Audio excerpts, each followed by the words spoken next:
à tous, aujourd'hui je reviens avec une nouvelle vidéo et on va parler études encore une fois puisque je crois que ça commence à devenir un peu une habitude sur ma chaîne. Donc après ma vidéo sur le DCG, diplôme de comptabilité gestion pour ceux qui ne connaissent pas, j'ai eu pas mal de questions sur ce sujet auxquelles j'ai répondu en commentaire, en message privé, etc. J'ai Gaëtan qui m'a contacté également pour me poser des questions sur le BTS comptabilité gestion. Alors je crois que maintenant il s'appelle BTS CG si je me trompe pas. À mon époque il s'appelait BTS CGO, donc comptabilité gestion des organisations. Donc voilà, je pense que c'est des programmes qui restent assez similaires, donc je pense que même si je vous parle du BTS CGO, ça sera pas un changement énorme par rapport au BTS CG.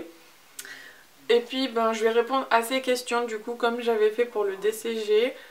J'espère que ça pourra servir à plusieurs d'entre vous puisque de toute façon c'est toujours pratique d'avoir des retours d'expérience de personnes qui sont passées par là, enfin en tout cas de mon point de vue. Donc Gaëtan, si tu passes par là, je suis vraiment désolée pour le retard qu'a pris cette vidéo. Je sais que ça fait depuis je crois le mois de janvier que je devais la faire. Je suis vraiment désolée pour ça. Mais ça arrive aujourd'hui, donc voilà.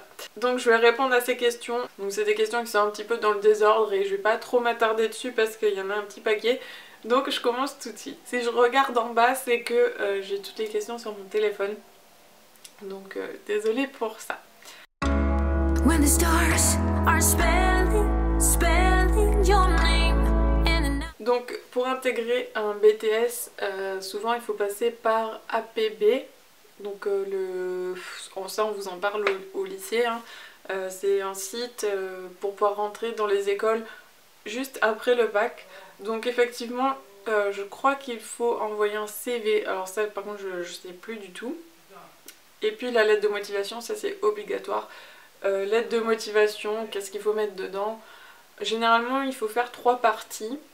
Il faut faire une première partie où on dit un petit peu ce qu'on fait en ce moment. Une deuxième partie où on parle un petit peu de nous, de nos qualités, etc.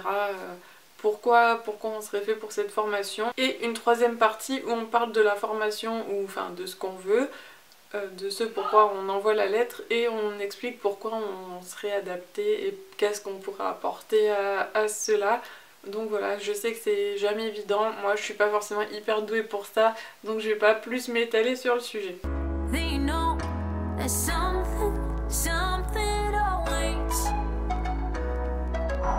C'est un choix très personnel. Pourquoi le BTS plutôt que le DUT? Je sais pas, peut-être pour la façon d'apprendre tout simplement, puisque le DUT c'est plutôt entre la fac et le lycée on va dire, alors que les BTS c'est plutôt dans des lycées justement. Donc après ça peut être un petit peu par rapport à ça que vous pouvez choisir, ou alors par rapport au programme aussi, voilà. Après c'est assez personnel comme choix.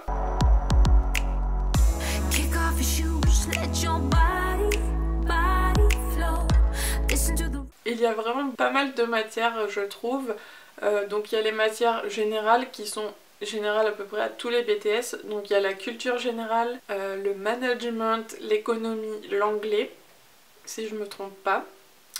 Et puis ensuite en BTS CG, enfin pour moi CGO, donc on a finance, après ça s'appelle pas comme ça, hein, c'est des unités, donc ça s'appelle P7, P8, voilà, bon après vous verrez ça quand vous y serez, mais en gros les matières enseignées, il y a le contrôle de gestion, la finance, de la fiscalité, de la comptabilité et de l'informatique aussi. Voilà, enfin l'informatique c'est un peu particulier.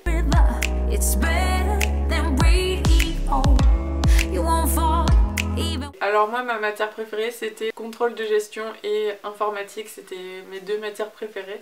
Et d'ailleurs aujourd'hui je me destine à faire du contrôle de gestion. Mais après je pense aussi que ça dépend des profs, et forcément quand un prof est intéressant on est plus intéressé par sa matière. Après ça dépend vraiment de vos goûts et de vos profs.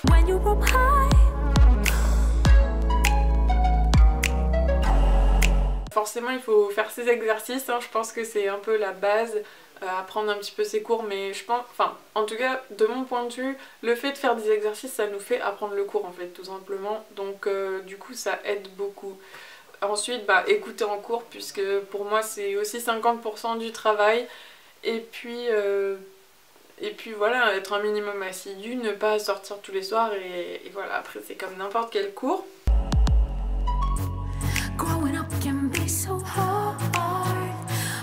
Vous faites comme vous voulez, si vous voulez prendre des cahiers, vous prenez des cahiers, si vous voulez prendre un classeur, des feuilles volantes, ça c'est à vous de voir. Par contre, vous allez peut-être être amené à acheter des livres, donc ça sera vos profs qui vous donneront des conseils là-dessus. Et puis après vous pouvez trouver des livres qui vous aident pour le BTS avec, je sais pas, des fiches mémo, des choses comme ça. Ça peut être en plus, mais après ça c'est à vous de voir.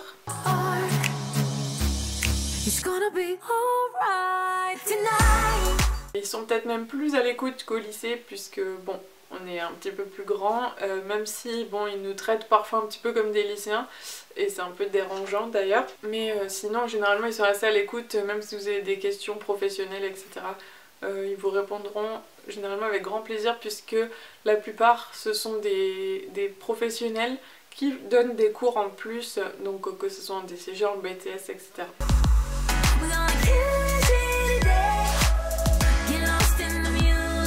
Donc moi j'étais dans un cursus initial, un peu en alternance. On avait un stage de 6 semaines en première année qui était au mois de juin et un stage de 2 semaines en deuxième année qui était au mois d'octobre.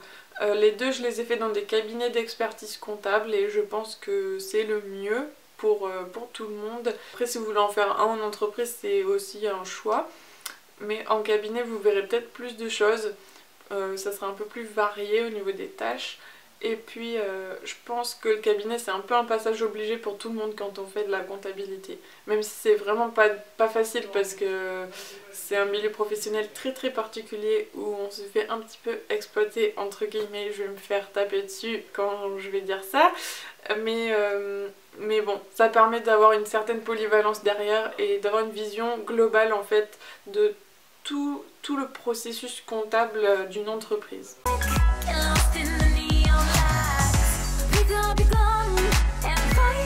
Le mémoire il est pas très grand si je me souviens bien, c'est une dizaine de pages maximum. C'est plutôt un rapport de stage plus qu'un mémoire en fait où vous allez raconter ce que vous avez fait en stage. Alors moi ce que j'ai fait c'est que je me souviens quand j'avais fait mon stage de 3e en fait, on avait eu un petit livret et qui nous expliquait comment faire notre petit rapport de stage et dans ce livret on avait un espèce de planning en fait où on disait alors lundi matin j'ai fait ça, lundi après-midi je fais ça comme ça et toute la semaine c'était comme ça et je me suis dit ben au moins pour être sûre de pas oublier je vais faire pareil, je vais me faire un tableau de bord et donc je m'étais fait un truc Excel, un fichier Excel où à l'intérieur par demi-journée, comme ça je rentrais les tâches que j'avais faites et puis comme ça au moins j'étais sûre de ne pas oublier. Et puis surtout, pendant que vous êtes en stage, pensez à poser les bonnes questions. Sur la fin de votre stage, essayez de prendre un petit rendez-vous avec votre tuteur pour pouvoir lui poser toutes les questions que vous avez à poser avant de partir parce que une fois que vous aurez quitté l'entreprise ça sera un peu trop tard. Mais en tout cas voilà, je vous conseille de vraiment au jour le jour ou une fois tous les 2 jours de remplir un document en écrivant ce que vous avez fait et puis du coup d'essayer de commencer à construire dans votre tête un peu des plans, un plan de rapport de stage en fait. Tout simplement en disant j'ai fait ça comme tâche, j'ai fait ça comme tâche, et puis après de détailler à l'intérieur. N'oubliez pas de prendre aussi des copies d'écran sur les logiciels que vous utilisez, ça peut toujours servir, mais attention à ne pas dévoiler d'informations secrètes, entre guillemets, donc des noms d'entreprises, tout ça on cache, les numéros d'identification, etc. Tout ça on le cache évidemment. Les montants, on peut parfois même les trafiquer pour que ça soit des faux montants si besoin. Voilà, après c'est à vous de voir.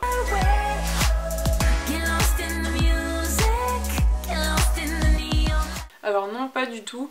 En BTS, c'est un peu comme au lycée en fait, on a les contrôles tout au long de l'année et puis ensuite il y a la semaine en fin de 2e année, il y a la semaine de BTS.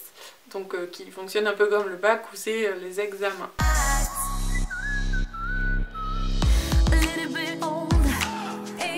Les avantages, les inconvénients, je vais prendre par rapport au fait de si on continue en DCG ou non. Comment m'expliquer? En fait le DCG c'est en 3 années, le BTS c'est en 2 années, donc si vous passez le BTS avec pour objectif d'aller en DCG ensuite, ça va vous faire 2 ans et ensuite encore 2 ans puisque même après le BTS on est obligé de retourner en 2e année de DCG. Cependant, moi j'avais une autre vision des choses quand je suis rentrée en BTS, c'est que la plupart des gens mettent plus de 3 ans à avoir leur DCG, donc c'est-à-dire 4 ans. Donc au final ça revient au même, sauf que l'avantage c'est que si vous avez le BTS avant, vous avez quand même un diplôme.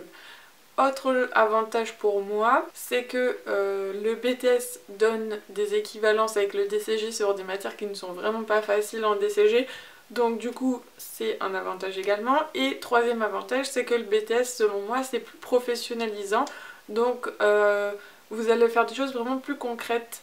Et moi je trouve ça personnellement plus intéressant de faire des choses concrètes que vraiment de la théorie pure. Donc voilà, moi je trouve que c'est vraiment un avantage de faire le BTS, mais après c'est à chacun de voir ce qu'il préfère.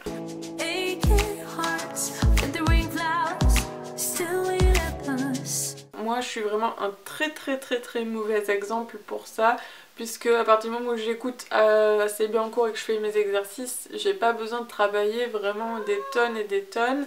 Donc moi j'ai pas travaillé beaucoup plus que ça par rapport à ces facilités là que j'ai.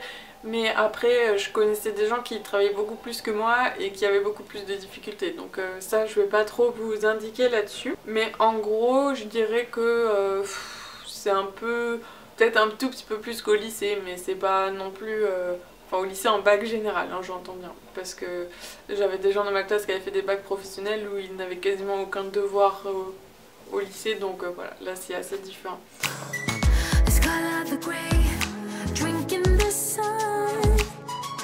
C'est ceux que vos profs vous demandent d'acheter, et puis vous pouvez acheter des petits livres complémentaires, mais en BTS c'est pas forcément hyper utile, c'est plutôt en DCG que les livres complémentaires sont utiles selon moi.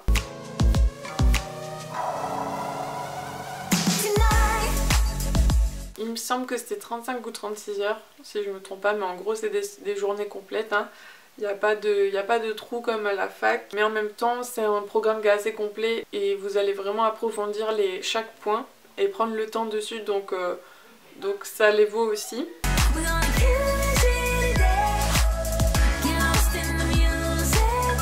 Dans les matières classiques, vous n'aurez pas de travaux de groupe, par contre vous avez les APS, ça s'appelle, alors je sais pas si ça existe toujours, mais à mon avis oui.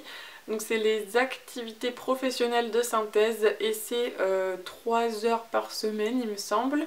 Donc le but en fait c'est que vos professeurs vous donnent un sujet avec des questions, et donc en fait c'est un sujet d'entreprise, donc le but c'est de faire comme si avec les 2 ou 3 personnes avec lesquelles on travaille on était dans une même entreprise et on doit résoudre un problème. Donc par exemple si je réfléchis à ce qu'on a fait, ça peut être plusieurs choses, hein. Ça peut toucher à toutes les matières que vous avez travaillées.